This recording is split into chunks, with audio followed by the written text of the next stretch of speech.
இராணுவத்தினருடைய ஒரு பெரிய தமிழீழ விடுதலை புலிகள் காலத்தில் கூட தமிழீழ விடுதலை புலிகள் எல்லாரையும் நினைவேந்தல் செய்ய வேண்டும். அழுதவர்களுக்காக இறந்தவர்கள்,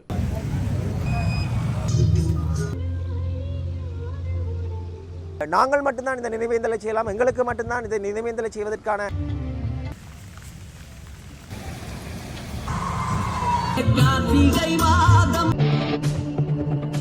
கார்த்திகை மாதம் ஈழத்தமிழர்களை பொறுத்தவரையில் ஒரு உணர்வு பூர்வமான மாதம்.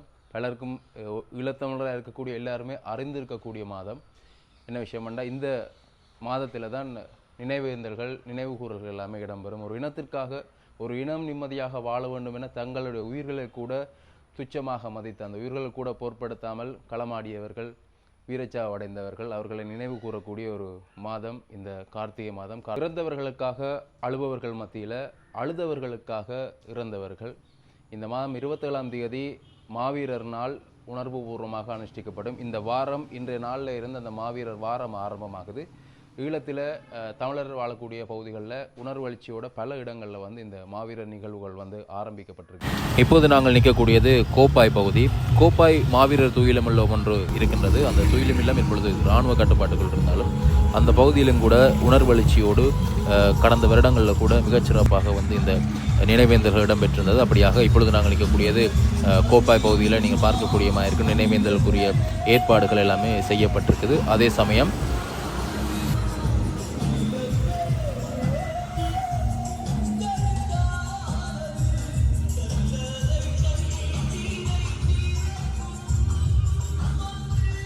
கோப்பாய் மாவீரர் துயிலும் இல்லம் வந்து இப்போ நீங்கள் பார்க்கக்கூடிய அந்த இடத்துல இருக்குது. ஆனால் இப்போ அங்கே இராணுவத்தினருடைய ஒரு பெரிய முகாம் ஒன்று இருக்குது. அப்போ அந்த இடத்துல அது செய்ய இயலாத காரணத்தால் தான் இங்கால இருக்கக்கூடிய ஒரு காணியை ஒதுக்கி அந்த இடத்துல வந்து இந்த நினைவேந்தல்களை இப்போ கடந்த வருடங்களில் செய்து கொண்டிருக்கிறார்கள்.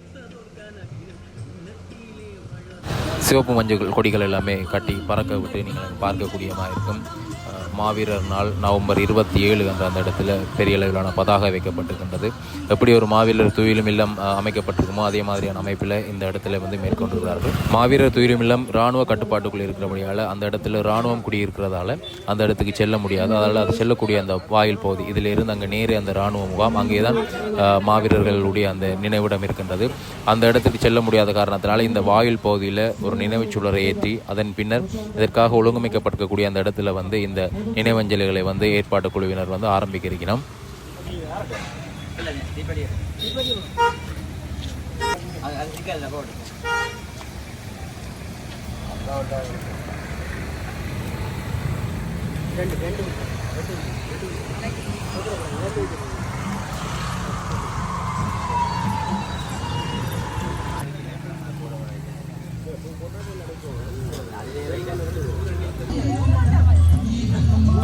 இதுல அந்த அதுல போடுங்க. அங்க போலாம், இங்க வாங்க, இங்க வாங்க. இதுல இங்க கொஞ்சம் வந்த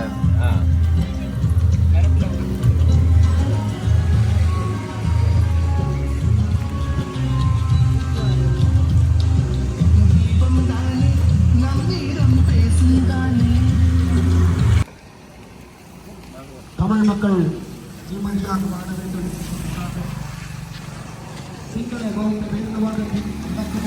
அந்த இடத்துல மலர் தூவி வணக்கம் செலுத்தியதன் பின்னர் இங்கே பார்த்தீங்கன்னா மாவீரர் துயிலும் இல்லம் இந்த இடத்துல பிரத்யேகமாக அமைக்கப்பட்டிருக்கின்றது. அதே சமயம் இந்த வருடம் இங்கே பார்த்தீங்கன்னா இந்த மாவீரர்களுடைய பெயர்கள் பொறிக்கப்பட்டிருக்கக்கூடிய அந்த கல்லறை வந்து இந்த இடத்துல தயார் செய்யப்பட்டிருக்கக்கூடியதை இங்கே பார்க்கக்கூடிய மாதிரி இருக்கும். மாவீரர்களுடைய பெயர்களை கல்வெட்டுகள் மூலமாக அல்லது இந்த இடத்துல காட்சிப்படுத்தியிருக்கிறார்கள்.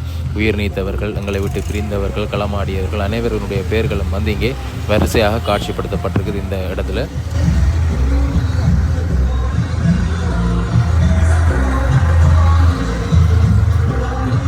இராணுவமயமாக்கல் பிரதேசமாக உள்ள நிலையிலே கோப்பாய் மாவீரர் துயிலும் இல்லத்தின் முன்பான பகுதியொன்றில் மாவீரர்களுடைய நினைவு சுமந்த கல்லறை அமைக்கப்பட்டிருக்கிறது. மாவீரர் வாரத்திலே அந்த கல்லறையிலே மாவீர செல்வங்களை நினைவு கூறுகின்ற நிகழ்வுகள் தினமும் நடைபெற்று இறுதி நிகழ்வான நவம்பர் 27ஆம் நாளன்று ஆகுதியாக்கிய மாவீர செம்மல்களுடைய பெயர் பட்டியல்கள் அமைந்த கல்லறை நினைவிடம் தற்பொழுது திறந்து வைக்கப்படுகிறது.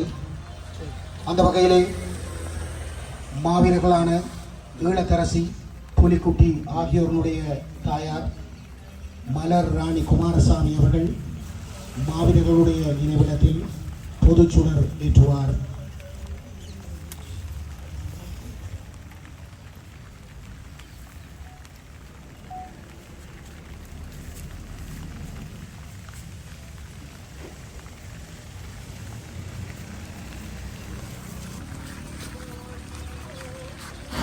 அவர்களுக்கான பொதுச்சுடர் ஏற்றப்பட்டு அங்கே பூக்கள் தூவி மலரஞ்சலி செலுத்தப்படக்கூடிய அந்த காட்சிகளை பார்க்குறீங்க. அப்படியாக கோப்பாய் மாவீரர் துயிலுமில்ல பகுதியில் இடம்பெற்றிருக்கக்கூடிய அந்த நினைவேந்தல் நிகழ்வுகளை இந்த காணொலியாக பார்த்துட்டீர்கள். அடுத்ததாக நாங்கள் இப்பொழுது நிற்கக்கூடியது நல்லூருடைய பின்வீதி தியாக தீபம் திலீபன் அண்ணாவினுடைய நினைவிடம் இருக்கக்கூடியதற்கு முன்னாலே இருக்கக்கூடிய இந்த மாவீரர்களுக்கான நினைவு இல்லம். அந்த இடத்தை நோக்கி தான் இப்பொழுது நாங்கள் போய் கொண்டிருக்கிறோம். இங்கே கூட நீங்கள் பார்க்கலாம், சிவப்பு மஞ்சள் கொடிகள் கட்டப்பட்டு வீதி முழுவதுமே சிவப்பு மஞ்சள் கொடிகளால் அலங்கரிக்கப்பட்டிருக்கிறது. இந்த பக்கத்தில் திலீபன் அண்ணாவினுடைய நினைவிடம் இருக்கக்கூடிய அந்த காட்சியை நீங்கள் பார்த்துருப்பீங்க. அப்படியாக அதற்கு முன்னாலே அமைக்கப்பட்டிருக்கிறது. கடந்த வருடங்களில் கூட மிகச் சிறப்பாக இந்த இடத்துல அமைத்து இந்த ஏற்பாடுகளை செய்திருந்தார்கள். அப்படியாக இந்த வருடமும் செய்யப்பட்டிருக்கக்கூடியதை பார்க்கக்கூடியமாக இருக்குது. வெள்ளமை தாரும் என்று உங்களின் வாசலில் வந்துமே வணங்குகிறோம் என்று அதில் குறிப்பிடப்பட்டிருக்கு. அந்த வரிகளை நீங்கள் கவனிக்கலாம். அப்படியாக ஏற்பாடுகள் ஆரம்பமாகி கொண்டிருக்குது.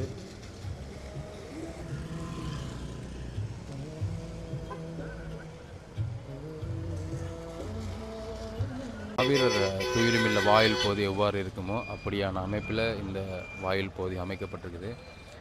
முன்னால் இந்த இடத்துல பார்த்திங்கன்னா நினைவு கற்கள் எல்லாமே இந்த இடத்துல வைக்கப்பட்டிருக்கின்றது. இப்படியாக இங்காளி பக்கத்தில் கூட வீரர்களுடைய படங்கள் காட்சிப்படுத்தப்பட்டிருக்குது.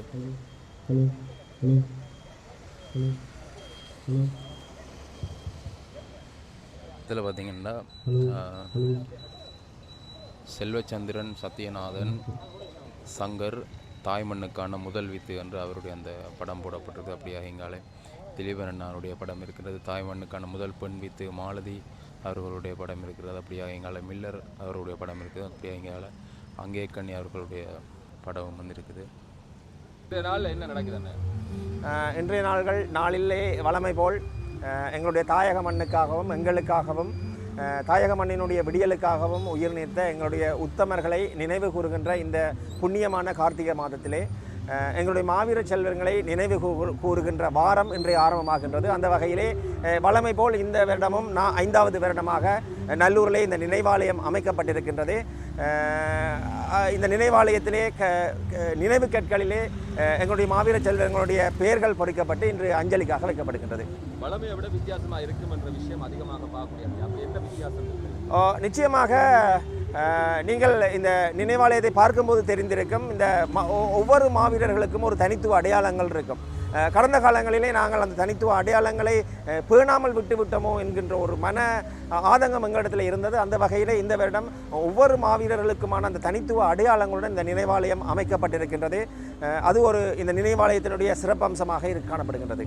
நினைவாலயத்தை அமைத்து இந்த வாரத்தில் நினைவேந்தல் செய்ய வேண்டிய தேவை என்பது எங்களுக்கு நிச்சயமாக நாங்கள் எங்களுடைய மாவீர செல்வங்கள் போராடுகின்ற பொழுது அவர்கள் இந்த மண்ணுக்காக நித்திரையின்றி இருக்கின்ற பொழுது நாங்கள் சுயநலங்களுக்காக வீடுகளுக்குள் பதுங்கியிருந்த நாங்கள் உண்மையில் அது ஒரு வெக்கி தலைகுனிய வேண்டிய செயல். இன்றைக்கு நான் வெளிப்படையாக கூறுவது என்று சொன்னால், இன்றைக்கு இந்த அரசியல் பரப்பில் இருக்கிற எவருமே இன்று தாயக விடுதலை போராட்டத்திலே தோளோடு தோள் நண்டு போராடியவர்கள் கிடையாது, நான் உட்பட.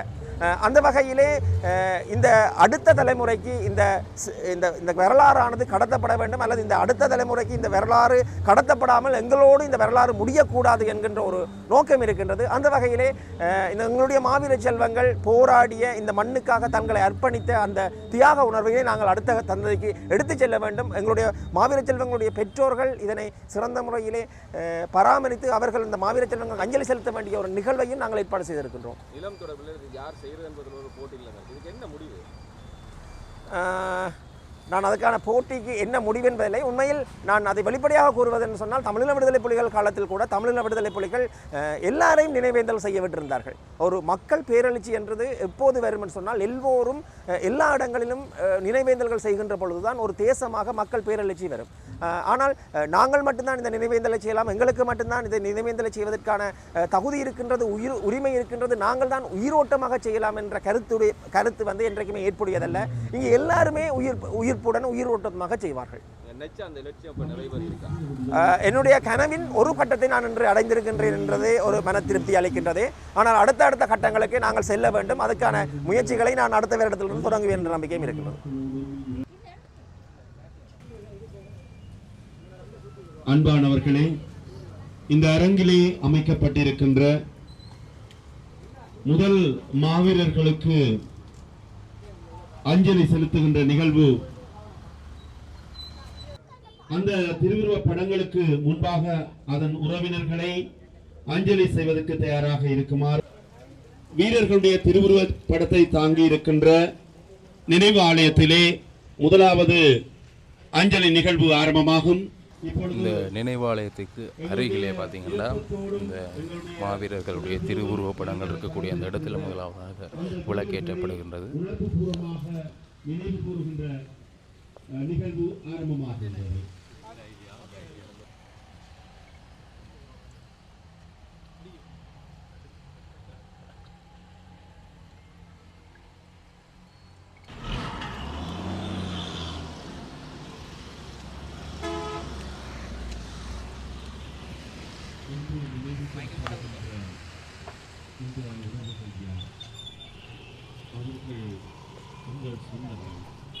மகிழ்ந்து உறவாடியவர்கள், ஆனால் உன்னதமான இலட்சியத்திற்காக தம்மை ஆகுதியாக்கிய அற்புத தேவர்கள்.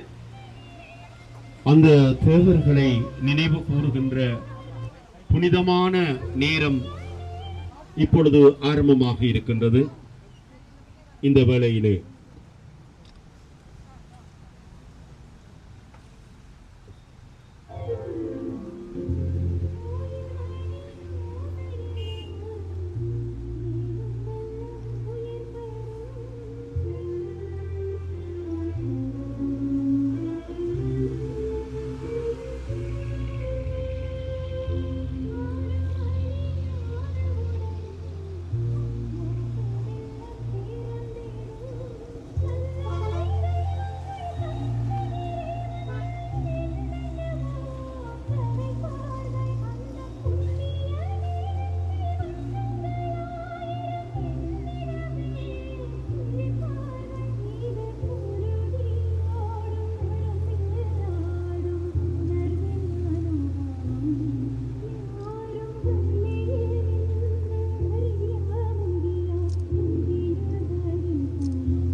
இப்பொழுது எங்கள் காவிய நாயகர்களுக்கு நினைவஞ்சலி செலுத்துகின்ற நிகழ்வு இடம்பெறும்.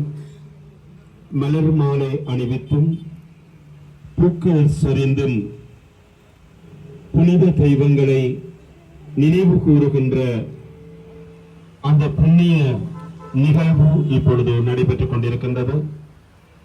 இந்த நிகழ்விலே அனைத்து தமிழ் தேசத்து உறவுகளையும் உணர்வு பூர்வமாக கலந்து சிறப்பிக்குமாறு அன்புரிமையோடு வேண்டிக் கொள்கின்றோம். தொடர்ந்து இங்கே வைக்கப்பட்டிருக்கின்ற கல்லறைகளுக்கு தீபம் ஏற்றுகின்ற நிகழ்வு இடம்பெறும். எனவே இங்கே வருகை தந்திருக்கின்ற ஒவ்வொருவரும் இங்கே இருக்கின்ற கல்லறைகளுக்கு முன்பாக நின்று அந்த தீபம் ஏற்றுகின்ற நிகழ்வை சிறப்பாக நடாத்துவதற்கு உதவுமாறு கேட்டுக்கொள்ளுகின்றோம். ஒவ்வொரு கல்லறைக்கு முன்பாகவும் அன்பானவர்கள் அனைவரையும் இந்த கல்லறைகளுக்கு முன்பாக வந்து நின்று உணர்வு பூர்வமாக எங்கள் இதய தேவர்களுக்கு தீபமேற்றி அஞ்சலி செலுத்துமாறு அன்பாக கேட்டுக்கொள்கின்றோம். வந்து ஒன்று கூடுமாறு அன்பாக கேட்டுக்கொள்கின்றோம்.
உணர்வுபூர்வமாக விளக்கேற்றி அங்கே நீங்கள் பார்க்கக்கூடியமாக இருக்கும். அவர்களுடைய உறவுகள் இந்த இடத்துக்கு வருகிறது. இந்த முறை இங்கே படங்கள் கூட வைப்பதற்குரிய அந்த அனுமதிகள் எல்லாமே நாங்கள் பார்க்கக்கூடியமாக இருந்தது. படங்களை வைத்து வழிபடக்கூடிய அவர்களை நினைவு கூறக்கூடிய அந்த நிகழ்வுகளை வந்து இங்கே பார்க்கக்கூடியமாக இருந்தது. கல்வெட்டுகளிலே அவர்களுடைய பெயர்களை தேடிக்கொண்டிருக்கக்கூடிய உறவினர்கள், பெற்றார்கள், மாமாக்கள், சிறு குழந்தைகள் என அந்த இடத்துல நாங்கள் பார்க்கக்கூடியமாக இருக்கும்.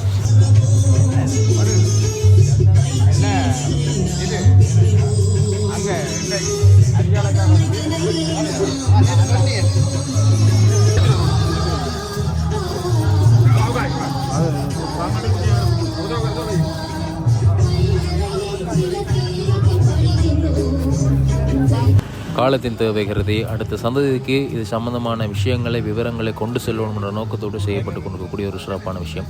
உண்மையாகவே இந்த இடத்துக்கு வருகை தரக்கூடியவர்கள் எல்லாருமே வாருங்கள். உங்களுடைய பிள்ளைகளையும் அழைத்து வந்து இந்த இடத்துல காண்பியுங்கள். இது நாங்கள் அடுத்த சந்ததிக்கு கொண்டு செல்லப்பட வேண்டிய முக்கியமான விஷயங்கள். அழிந்து கொண்டு போகக்கூடிய எங்களுடைய இந்த இருப்புக்கள் இல்லாட்டி எங்களுடைய வரலாறுகள் எல்லாமே மீண்டும் புதுப்பிக்கப்பட வேண்டியவை. ஒரு இனம் எப்படி இருந்தது, எப்படி அழிந்தது என்பது காட்சிப்படுத்தப்பட வேண்டியது. அப்படியாக இந்த விஷயங்கள் சிறப்பாக இடம்பெற்று கொண்டிருக்குது. கடந்த வருடங்கள் எல்லாமே சிறப்பாக இடம்பெற்ற மாதிரி இந்த வருடம் இடம்பெற்று கொண்டிருக்குது. முடிந்தவர்கள் இந்த இடத்துக்கு வாருங்கள், வந்து மலர் தூவி செல்லுங்கள். நன்றி.